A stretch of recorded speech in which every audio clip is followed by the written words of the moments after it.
নমস্কার বন্ধুরা, Monica's food খাজানাতে সবাইকে স্বাগত। আজ তৈরি করব মাছের ডিমের একটি রেসিপি।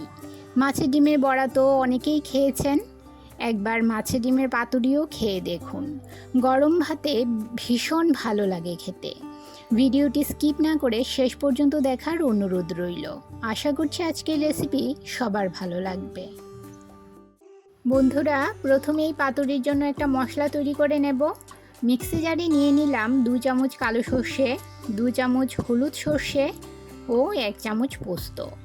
সর্ষে ও পোস্ত শুকনো অবস্থায় গুঁড়ো করে নেব। এবারে এতে দিয়ে দিলাম 3 কোয়া রসুন, কয়েকটা কাঁচা লঙ্কা ও সামান্য নুন। নুন দিলে সর্ষে তেতো লাগবে না। সামান্য জল দিয়ে এর একটা স্মুথ পেস্ট তৈরি করে নেব। এখানে 300 গ্রাম রুই মাছের ডিম নিয়েছি। মাছের ডিমগুলো ভালো করে ধুয়ে নিয়েছি। এবারে এতে দিয়ে দিলাম 2টো মিডিয়াম সাইজের পেঁয়াজ কুচি, আর দিয়ে দিলাম সর্ষে পোস্তের যে মশলাটা তৈরি করে রেখেছিলাম সেই পেস্টটা এখানে দিয়ে দিলাম। যতটা সম্ভব কম জল দিয়ে মশলাটা পেস্ট করে নিয়েছি।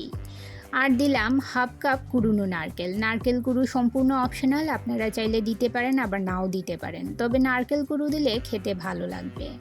আর দিয়ে দিলাম স্বাদ মতো নুন, 1 চামচ হলুদ গুঁড়ো ও 2 চামচ সর্ষের তেল।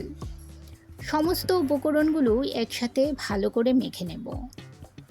আমার চ্যানেলে নতুন বন্ধু হয়ে থাকলে চ্যানেলটি সাবস্ক্রাইব করে পাশে থাকা বেল আইকনটি প্রেস করুন আর নোটিফিকেশান অল করুন, যাতে যখনই আমি কোনো ভিডিও আপলোড করি তার নোটিফিকেশান সবার প্রথম পৌঁছে যায় আপনার কাছে।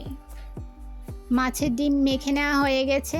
এবারে মেরিনেশনের জন্য রেখে দিলাম 10 মিনিট।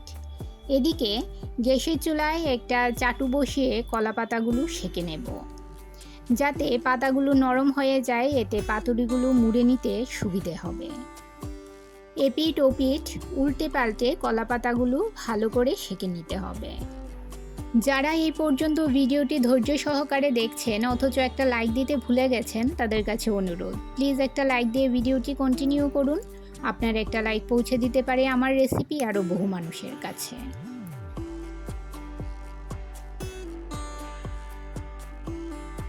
10 মিনিট হয়ে গেছে। এবারে সামান্য ধনেপাতা এতে দিয়ে দিলাম। ভালো করে মিশ্রণের সঙ্গে ধনেপাতা মিশিয়ে নেব। একটা কলা পাতা নিয়ে নিলাম। কলা পাতার মধ্যে একটা চামচ দিয়ে অল্প অল্প করে সামান্য মিশ্রণ দিয়ে তার উপর একটা কাঁচা লঙ্কা দিয়ে কলা পাতাটা ভালো করে মুড়ে নেব। চারদিক ভালো করে এইভাবে ফোল্ড করে নেব। ফোল্ড করে নিয়ে কলা পাতাটাকে একটা সুতোর সাহায্যে বেঁধে নেব, যাতে কলা পাতা থেকে মিশ্রণগুলো বাইরে বেরিয়ে না আসে। বন্ধুরা, যারা আমার চ্যানেলটি সাবস্ক্রাইব করে আমার পাশে আছেন আর ভিডিওটি প্রথম থেকে শেষ পর্যন্ত ফুল ওয়াচ করছেন, তাদেরকে অসংখ্য ধন্যবাদ। আর যারা নতুন বন্ধু, অবশ্যই 24 ঘন্টা অপেক্ষা করবেন। 24 ঘন্টা পর আমি আসবো আপনার চ্যানেলটি ভিজিট করে আপনার পরিবারের সদস্য হওয়ার জন্য। এই যে দেখুন, এভাবে আমি সমস্ত কলা পাতাগুলো মুড়ে নিয়ে পাতুরিগুলো তৈরি করে নিলাম। ভাজার জন্য পাতুরি একদম রেডি। কড়াইতে 2 চামচ সর্ষের তেল দিয়ে দিলাম। পাতুরি সর্ষের তেলেই ভালো হয়। তেল গরম হলে পাতুরিগুলো একটা একটা করে কড়াইতে দিয়ে দিলাম। এক পিঠ ভাজা হয়ে গেলে অপর পিঠ উল্টে পাল্টে ভেজে নিতে হবে। লো মিডিয়াম ফ্লেমে আস্তে আস্তে পাতুরিগুলো ভেজে নেব। এই যে দেখুন বন্ধুরা, পাতুরিগুলো খুব সুন্দরভাবে ফুলে গেছে। এবারে গ্যাসের ফ্লেম বন্ধ করে নামিয়ে ঠান্ডা করে নেব। পাতুরিগুলো একটা আপনাদের খুলে দেখিয়ে দিচ্ছি কী রকম হয়েছে। এভাবে বাড়িতে মাছের ডিমের পাতুরি তৈরি করে দেখুন, গরম ভাতে দুর্দান্ত লাগে খেতে। ভিডিওটি কেমন লাগলো অবশ্যই কমেন্ট করে জানাবেন, আর ভালো লাগলে শেয়ার করবেন আপনাদের আত্মীয় বন্ধুদের কাছে। তাহলে বন্ধুরা, আজকে এই পর্যন্তই। আবার দেখা হবে আরেকটি নতুন ভিডিওতে নতুন রেসিপি নিয়ে। সবাই ভালো থাকবেন, সুস্থ থাকবেন।